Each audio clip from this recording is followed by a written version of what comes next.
Bonjour tout le monde, Nathalie de NathalieDesign.com. Aujourd'hui, je vais vous montrer un SVG que j'ai fait, que j'avais préparé avec espoir de mettre sur un beau coussin que j'avais acheté. Et je voulais tester le Infusible Ink, mais le Infusible Ink ne se met pas sur du 100% coton. Donc, après plusieurs recherches et le temps me manquant, j'ai acheté le fameux petit sac que Cricut vend pour au moins tester, voir comment à 100% se faisait ce Infusible Ink-là. Et vous allez avoir dans cette vidéo-là les beaux côtés et les mauvais côtés du Infusible Ink et toutes les erreurs que j'ai faites sans censure. Alors, je vous laisse regarder ça.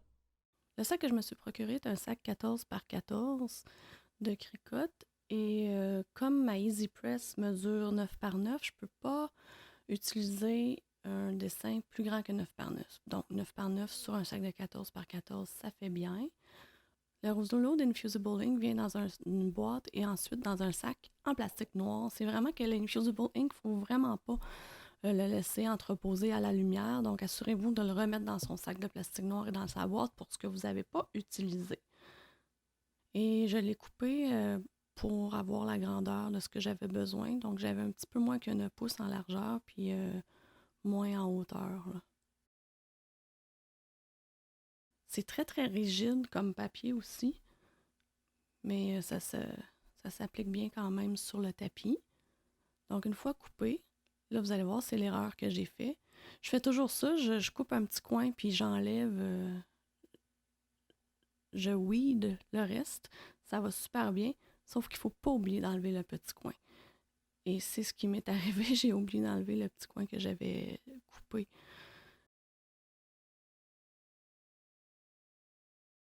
Vous allez voir que le Infusible Ink ne pardonne pas.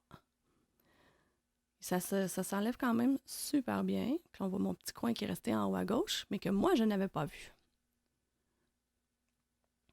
En plus, il nous demande d'utiliser du carton. J'ai pas de 12 par 12, mais comme mon design n'avait pas plus que 9 pouces en largeur, je l'ai mis sur le sens d'11 pouces. Donc ça a fait quand même l'affaire. Je trouve que ça fait... surtout qu'ils nous disent de ne pas réutiliser les mêmes cartons. À un moment donné, je trouve que ça fait cher. Donc, on passe un petit rouleau pour enlever tous les résidus et le papier de boucher qui vient avec. Il demande aussi de ne pas sauter l'étape du préchauffage. Il semblerait que c'est très important pour enlever l'humidité dans le sac. Je vais vous mettre un lien vers toutes les instructions là, en anglais, évidemment, à suivre quand vous faites du Infusible Ink. Là, ça m'a beaucoup aidé pour ne pas sauter aucune étape.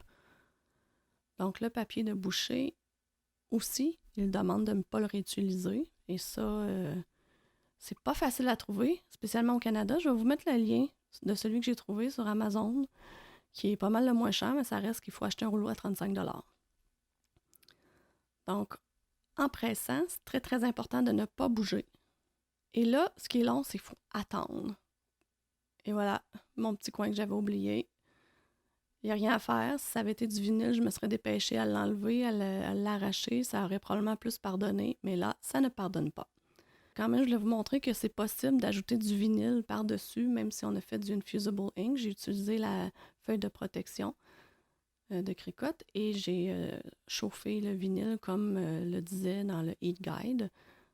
On tourne ensuite le sac de côté.